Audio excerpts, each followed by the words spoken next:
hello, this tape is working. Okay, so it's called Indigo Park. And yeah, it's like 38 seconds here. Hi there, and welcome to Indigo Park, the world's most innovative and engaging family fun experience. Jump into the world of your favorite character. Wait, you're our first guest in 2,920 days, 4 hours, 23 minutes, and 38 seconds. Congratulations! I'm Rambly the raccoon, and it's my job to make sure your experience here at Indigo Park is the most fun it can be.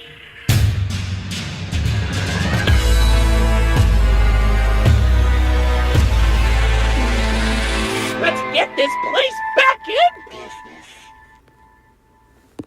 About a week ago, I announced Indigo Park, my very own indie horror game. Indigo Park is a game where you break into an abandoned amusement park and meet the park's AI assistant, Rambly the Raccoon. We announced the game with a short trailer showing off the logo, the environment, and a beautiful animation by Jake Neutron of Rambly the Raccoon. But I got a lot of questions about the game, and I figured I'd answer them here today. Before I get into the questions, I want to let you guys know about my Patreon. That Patreon is basically how we're funding the entire game. I'm showing early access footage, letting you guys make decisions about the game. So if you want to support the development of the game, go check that out. And also subscribe here on YouTube. Thank you! First question.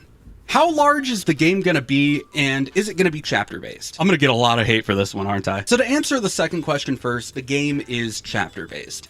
And I know a lot of people are gonna hate on the game for that, but take this into consideration. I am a brand new game dev. This is all very new to me. The only project I've ever made is Reincarnated. On top of being a game dev, I'm also trying to be a streamer, a YouTuber, and I'm a full-time college student. So for a game like this where a chapter system would make sense, it's only logical to release the first chapter, see how it goes, and then start working on the second chapter. Otherwise, I'd have to develop the entire game with the chance that it may flop, just for me to be sinking that much time and money into this project. To me, I'd rather get you guys a chapter to play, see how it is, and if you like chapter 1, we'll go on to chapter 2, and so forth. Now to answer how big the game is, we're aiming for about 30 minutes of gameplay in the first chapter.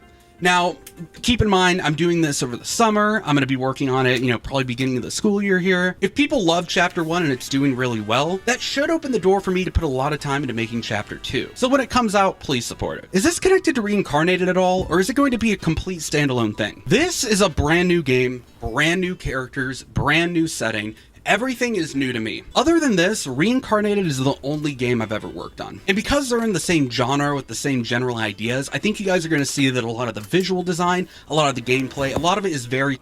Oh, and yeah, guys, this is going to be a long video, okay?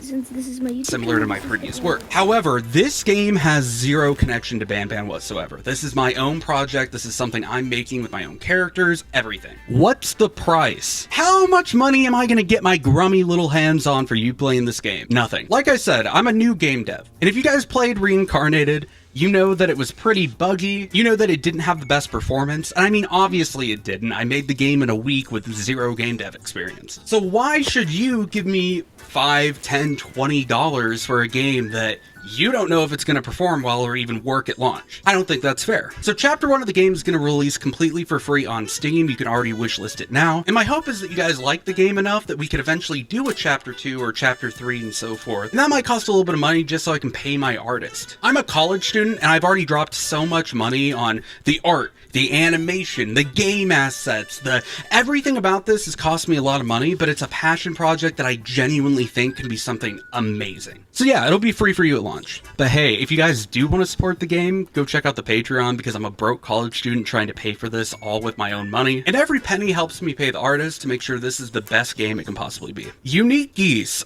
Ideas? Hot corners. I know just the guy to talk to. Yeah.